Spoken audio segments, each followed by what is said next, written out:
gets better. Dad, we have a bug. Unlimited technology from the whole universe, and we cruise around in a Ford POS. My name's Chili Palmer. Chili's a gangster. Ran a club I used to play at for another gangster back in Miami. How is Momo these days anyway? Dead. Aha! Showtime! It's a miserable night. I know, darling. Children, put down that antenna. Uncle Fester, may I have this? Award-winning filmmaker Barry Sonnenfeld has spent more than 4 decades in Hollywood. He directed blockbusters like Men in Black, Get Shorty, and The Addams Family. Also worked with some of the biggest stars in the world, including John Travolta and Michael Jackson. He's sharing some of his favorite stories in a new book, Best Possible Place, Worst Possible Time, True Stories from a Career in Hollywood. Barry joins us this morning. Good morning. Hi, Larry. Hi, Robin. We should also mention you were the cinematographer on some iconic movies, Big and When Harry Met Sally. Now, I don't quite understand how your job works, but isn't the fun part looking through the lens? How and why do you go from one to the other? No, the fun part is being in control is for as many people as possible, and that's being the director. So I get to be in charge of hundreds of people instead of dozens of people, so it's that much better for me. Wow, we're just reading excerpts from this book. Are you at the point, Barry, where you're like, you know what? I'm throwing everything out there. I'm telling every story, because you say some not too flattering things about John Travolta, Gene Hackman, Tim Allen. Do you just not care anymore? Oh, no. I definitely care. And I will say that although some of the stuff is a little bit mean, it's always honest. My wife is in charge of me, and she read the book many times, and whenever I was in doubt, she would always say, no, that actually happened, so you can write it. So I'm ready to let people have some entertaining information about some people that they thought they loved. Tommy Lee Jones is also in that mix, and it just seems like Hollywood caters to these people because they're big stars, but they also, in a way, you make them sound kind of like, some of them anyway, like bullies. Do you ever just get in their face and say, hey, enough, we're all professionals, let's just go to work? That's one way to work.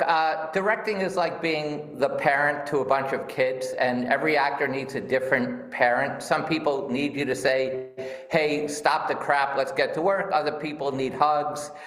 Tommy was always lovely. You know, I adored working with Tommy. He was very, very intimidating, but he was also incredibly smart. And I had no problems with Tommy at all. Loved him. You talked about Gene Hackman. We haven't seen Gene Hackman acting in a long time, but it sounded like he didn't trust you as a director when he was working on Get Shorty with you. Gene was a piece of work. Again, brilliant actor, just had a lot of anger. And, John Travolta had trouble remembering his lines. Gene was getting more and more angry at John for that. And I approached Gene and said, I know you can't yell at John because you got to work with him, so yell at me, which was a big mistake because for the next 12 weeks, Gene yelled at me. Whenever John didn't know any lines, Gene would scream at me, tell me I didn't have a clue what I was doing. But I knew it was never about me. I always knew it was about John.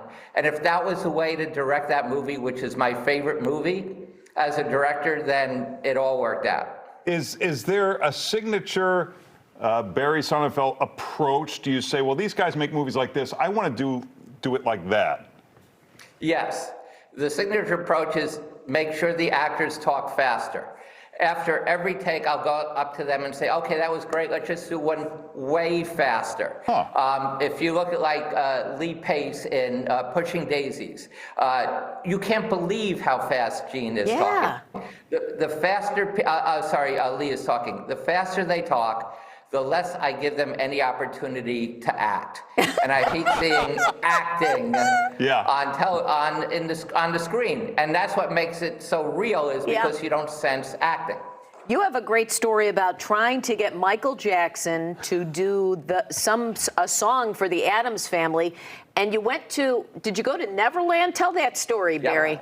Oh yeah, we Scott Rudin, the producer, and I went to Neverland. Our first movie, Addams Family, we had MC Hammer write an end credit song. So we thought, who's a even more bigger successful pop star? We went to Michael. He arrived 7 hours late at his own house.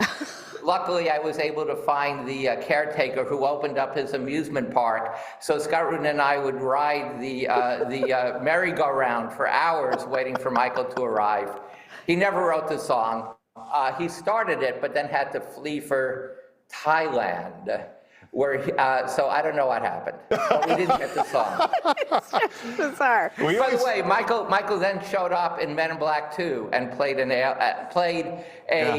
Men in Black, although I secretly made him an alien because he didn't want to be an alien. He wanted to be a Men in Black agent. Very cool. Now, we hear stories about actors who famously passed up huge roles and regret it and so on. Was there a big movie that, maybe you were offered and you said, nah, that looks terrible? Well, that happens all the time to all of us. I did convince Tom Hanks to be the lead in Forrest Gump and hired the writer who won the Academy Award for the script.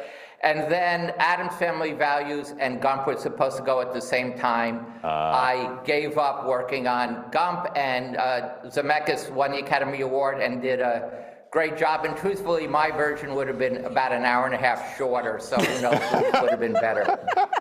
Barry, I tell you, you're. What else have you got coming up, Barry? Do you have films coming up anymore? Well, I do have this book that I wrote that. Yeah. Well, there's full of stories, and I'll be at the Chicago Humanities Festival on October 26th, so you can come out, hear me speak, and I'll sign books, and then. You never know. Once this book comes out, I'll probably never work again. Well, actually, it came out October 1st. So, Barry, yeah. people should go see a movie you do because you're so honest to this book. It's refreshing. It's really a great read. So thanks so much for joining us. The book is Pleasure, Robin. Thanks, Larry. Best Possible Place, Worst Possible Time. Great stories in there. So give it a read. And there's the Humanities Festival information. Thanks, Barry. Pleasure.